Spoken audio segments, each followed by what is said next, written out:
청문회장에 등장한 대장동 2기 수사팀 검사들은 시종일관 기세 등등했습니다. 수사 대상도 아니었던 이재명 대통령을 제3자 압수조서에 피의자로 적시한 걸 단순 실수로 치부했고, 검사 일도 사람이 하는 일입니다. 실수나 오류라고 하는 건 있을 수 있어요. 발언권을 달라며 청문회장에서 고함을 치는 등 막무가내 태도를 보였습니다. 국민에게 설명을 어떻게 할까? 대장동 개발자 남욱 변호사를 2박 3일간 구치감에 체포해둔 데 대해서도 재출석하지 않을 것 같아 그랬다며 태연하게 이유를 설명했고, 구치소로 가시게 하면 또다시 출석 좋아요. 불응하실 것 같아서 됐습니다. 영장에 의해서 오히려 청문회를 연 여당 국회의원들을 걱정하는 여유도 보였습니다. 대법원에서 저희 주장이 받아들여진다면 이 의원님들 나중에 어떻게 하시려고? 법원에 제출한 녹취록에 재창희영을 실장님이라고 표기해 마치 이 대통령의 측근인 정진상 실장을 연상시켰다는 녹취가 재생되자 재창형 얘기를 꺼내더라고요. 이제야 재창희영으로 들린다고 했고, 뭐로 들리냐고요? 지금 재창형으로 들립니다. 정진상 실장입니까 이게? 오늘 들어보니까 창형으로 들리긴 하지만 결국 1기 수사팀으로부터 쓴소리를 들어야 했습니다. 성남시장을 공범으로 집어넣고 배임과 관련된 내용도 굉장히 확장했습니다. 특정 정당에서 주장하고 있는 내용, 그 프레임에 맞춰서 민주당은 검찰의 만행에 치가 떨리는 노여움이 든다며 수사권 박탈을 강조했습니다. 목에 빳빳이 들고 삿대질하고 적반하장식으로 무례하게 구는 국가공무원이 있습니다. 유일하게 검찰입니다. 검찰 깡패들입니다. 참 구제불능인 자들입니다. 국민의힘은 이 대통령의 죄를 지우려고 검사를 죽음으로 내몰고 있다고 맞섰습니다. 진짜 국가폭력은 현재 더불어민주당이 자행하고 있는 국정조사입니다. 일방적인 호통과 인격적 모독으로 점철된 원님 재판으로 전락된 지 오래입니다. 국조특위는 오는 21일과 28일 추가 청문회를 열 예정입니다. 대장동 민간업자 가운데 유일하게 증인으로 출석한 남욱 변호사. 구속 기소된 상태에서 또 긴급 체포돼 조사받았던 2022년 9월. 당시 검사가 가족 사진을 보여주며 우리의 목표는 하나라 했다고 증언했습니다. 애들 봐야 하지 않겠냐, 여기 계속 있을 거냐. 다음에 마지막 얘기가 우리 목표는 하나다. 내려가서 잘 생각해 봐라.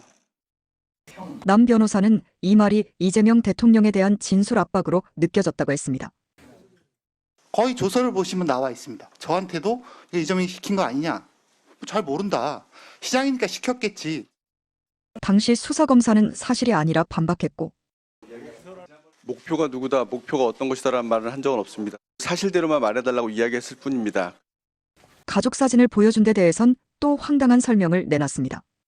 하지만 가족 사진을 보여주면서 그 어려운 시기를 이겨냈으면 좋겠다는 그런 취지였던 것이었습니다. 여당은 일제히 검사의 강압수사라고 비판했습니다. 오로지 남욱에게만 했죠. 딱 한 번 한 거죠. 딱 한 번. 왜? 현안 사건이니까, 하명 사건이니까. 그런 거죠. 그렇지 않습니다. 남 변호사는 이 대통령의 최측근인 김용, 정진상에게 돈이 갔다는 진술도 자신이 아닌 검사가 먼저 꺼낸 거라 주장했습니다. 그 당시에 정진상, 김용 얘기를 들은 적은 없다. 했는데 이제 계속 그렇게 얘기를 하니까 이제 나중에는 제가 그 얘기를 들었는데 기억을 못 하는 건가. 이제 이렇게 사람 기억이 그렇게 되더라고요.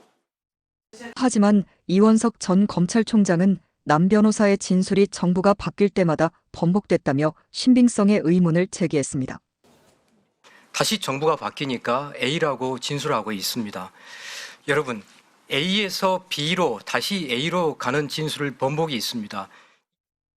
민주당은 대장동 수사도 정치 검찰의 조작 수사라고 목소리를 높였지만, 국민의힘은 국정조사가 시작된 뒤 대장동 수사검사 한 명이 억울함을 호소하며 극단적인 선택을 시도했다면서 수사에 문제가 없다고 맞받았습니다. 2022년 수사 과정에서 2박 3일간 검찰청사 맨바닥에서 잤고, 이 대통령 수사에 대한 압박을 느꼈다고 폭로하며 자신의 진술을 뒤집었던 남욱 변호사가 검찰 스스로도 임시 대기시설인 구치감에 피의자를 가둬놓고 48시간 조사한 건 이례적이라고 했는데, 통상의 수사 경과의 수사 방식에 비추어서 상당히 이례적이다는 점은 말씀드립니다. 당시 남 변호사는 모든 질문에 진술 거부로 일관하며 입을 닫았습니다. 그런데 구치감 조사 이후로도 검찰이 고강도 조사를 이어간 거로 파악됐습니다. 남 변호사의 서울 구치소 출정일지를 보면 구치감 조사 직후 검찰은 남 변호사가 재판을 간 날을 피해 2차례 소환해 밤 10시를 넘긴 심야 조사를 냈습니다. 10월엔 매일같이 남 변호사를 불러 조사했고 일요일에도 아침 10시부터 밤 10시까지 12시간씩 진술을 받았습니다. 심지어 10월 27일엔 조사 뒤 새벽 1시 반에 구치소로 올 정도였습니다. 형사소송법 개정으로 밤 9시를 넘긴 심야 조사는 제한된 상태였지만 2달여간 9시를 넘긴 심야 조사는 무려 14번에 달했습니다.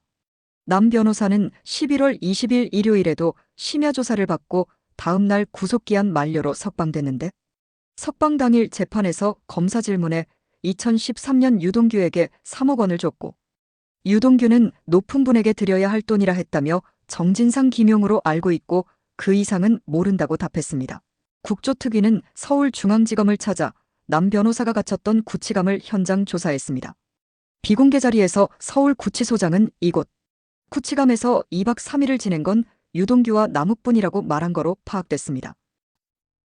구치감 전체가 텅텅 비어 있는데 그 혼자만 거기 갇혀 있다는 그 두려움과 공포, 그걸 느끼게 했겠구나. 또 오는 16일 남 변호사를 청문회에 증인으로 불러 조작 수사를 밝혀내겠다고 예고했습니다.